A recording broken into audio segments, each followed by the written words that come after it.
నమస్తే welcome to Telugu popular TV. ఎన్నికలకు ముంగిట టీడీపీలో తమ్ముళ్ల గోల ఎక్కువైంది. ఒకవైపు పార్టీని గెలిపించుకునేందుకు చంద్రబాబు నానా తిప్పలు పడుతుంటే ఆయన వ్యూహాన్ని విజన్ను ఏమాత్రం పట్టించుకోనట్టే వ్యవహరిస్తున్నారు. ఇప్పటికే ఏడాది కిందట నియోజకవర్గాల ఇన్ఛార్జీలుగా చంద్రబాబు నియమించిన వారిని ఎన్నికలకు ముందు వద్దంటూ కొందరు హడావిడి చేస్తున్నారు. అయితే ఈ రగడ కారణంగా పార్టీకే నష్టమని పలువురు వ్యాఖ్యానిస్తున్నారు.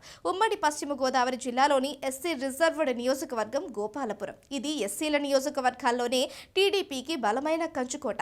ఎంతగా అంటే 1983లో టీడీపీ పెట్టాక అప్పటి నుంచి 1999 వరకు అంటే 5 ఎన్నికల్లో టీడీపీ వరుస విజయాలు నాన్ స్టాప్ గా సాధించింది. ఆ తర్వాత 2004లో ఒక్కసారి ఓడిపోయినా 2009, 2014 ఎన్నికల్లో మళ్లీ వరుస విజయాలు దక్కించుకుని ఈ సీటును టీడీపీ తన ఖాతాలో వేసుకుంది. మొత్తంగా చూస్తే టీడీపీ ఆవిర్భవించిన తరువాత ఎస్సీ నియోజకవర్గాల్లో ఈ రేంజ్లో గెలిచిన నియోజకవర్గం ఇదొక్కటే. ఇలాంటి గోపాలపురం నియోజకవర్గంలో గత ఎన్నికల్లో వైసీపీ పాగా వేసింది. తలారి వెంకట్రావు ఇక్కడ నుంచి విజయం దక్కించుకున్నారు. ఈ నేపథ్యంలో వెంకట్రావుకు దీటుగా ఉండేలా చంద్రబాబు మద్దిపాటి వెంకట్రాజును ఇక్కడ ఇన్ఛార్జిగా నియమించారు. ఉన్నత విద్యావంతుడు, దూకుడు స్వభావం ఉన్న వ్యక్తి కావడంతో గెలుపు తథ్యమని భావించారు.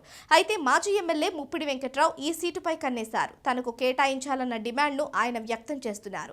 ఈ క్రమంలో పార్టీలో చిచ్చు పెడుతున్నారనే వాదన వినిపిస్తోంది. మద్దిపాటి వెంకట్రాజుతో తాము వేగలేకపోతున్నామని, ఆయన నియంతగా వ్యవహరిస్తున్నారని ఆరోపిస్తూ అగ్రవర్ణ నాయకులను వెంటేసుకుని 30 పేజీలతో కూడిన ఫిర్యాదును పార్టీ అధిష్టానానికి అందజేశారు. మరోవైపు మద్దిపాటి మాత్రం తన పని తాను చేసుకుపోతున్నారు. పార్టీ కార్యక్రమాలు నిర్వహిస్తున్నారు. టీడీపీ అధినేత చంద్రబాబు ఈ నెల 27వ తేదీన నియోజకవర్గంలో నిర్వహించనున్న కదిలిరా సభకు అంగరంగ వైభవంగా ఏర్పాట్లు కూడా చేస్తున్నారు.